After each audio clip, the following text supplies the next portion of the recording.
Welcome back. Now, President Cyril Ramaphosa is expected to reveal his plans for the country this year. Small business owners are eagerly awaiting to see what is in store for them. But did he deliver on the promises he made last year? Well, Nqobile Madlala is out and about in Durban speaking to small business owners for us. Nqobile, politicians and many other delegates are quite ready. In a few hours' time, the president will be taking to the podium to deliver his State of the Nation address. What are they hoping he'll address mostly in their field? Well, I think, Masejo, it depends which industry you speak to. If you speak to the small businesses, they're looking for grants. They need help to be assisted to continue to grow. But if you speak to people on the ground, they also need to be listened to. A lot of people want service delivery. But interestingly, where I'm standing, Masejo, you'll see behind me there's actually a harbour. But in order for things to get to the harbour, there needs to be people that drive it to the harbour, and that's the trucking industry. And we've seen a lot of breakdown of communication between the trucking industry, the communities, as well as the government.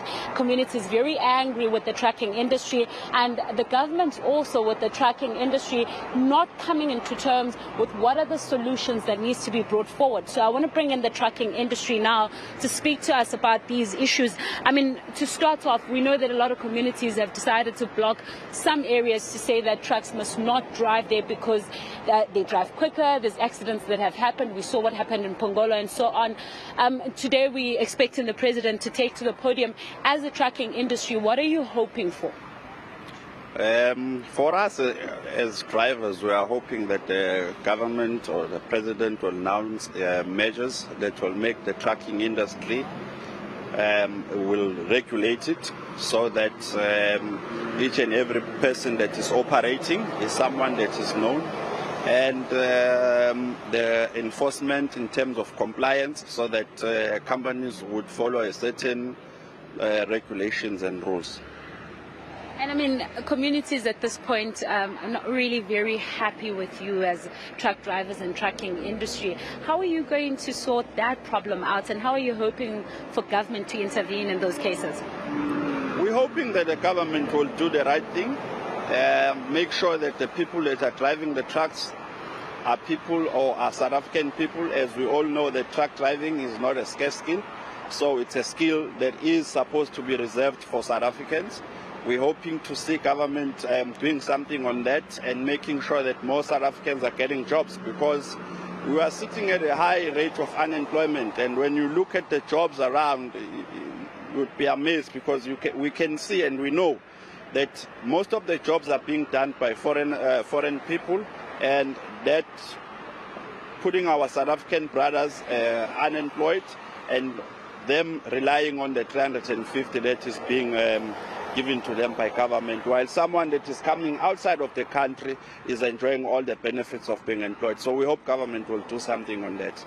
And in terms of communication that you have had with the government, this year, are we not going to see any shutdowns at this point? Does that mean that you have come to terms with the lot that you have spoken?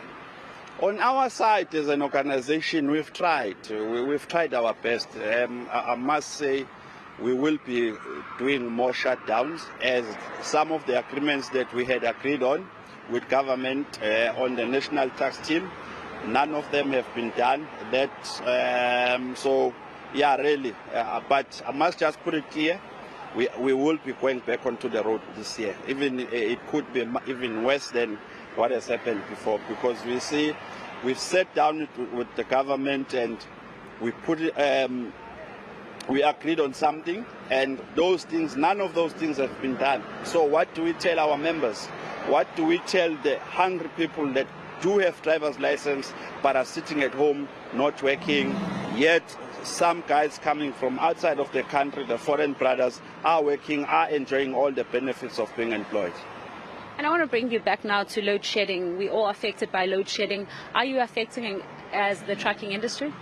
Yes, we are affected, because, you know, when we drive these robots, so if those robots are not working, it means that the traffic is slow. And most of the time, as the trucking industry, we're working on appointments. So, you know, it is also affecting us, because for one to get into the harbour, you need a booking. And that booking it's for an hour. It's from sometimes it's around 6 to 7, 8 to 9, something like that. So as soon as you missed your booking, you've got to wait again for about 3 to 4 hours to get another booking for you to go inside. So it is affecting us a lot also. And lastly, what sort of solutions would you say government perhaps must look into, especially when the president delivers the speech? For us, it's compliance and regulating the industry.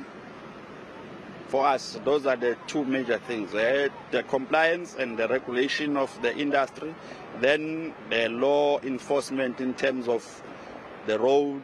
But on the law enforcement, we're calling all the departments that are involved. We're calling the immigration, home affairs, labor. They must also come to the party, do inspections on these trucking companies to see what they are doing. Is it above the law or what? Thank you very much for speaking to us. That's Kuku Sokela. I mean, very interesting there, Masego, compliance being one of the issues that the trucking industry is asking for, but law enforcement as well, saying that they're hoping that the president does touch on those things.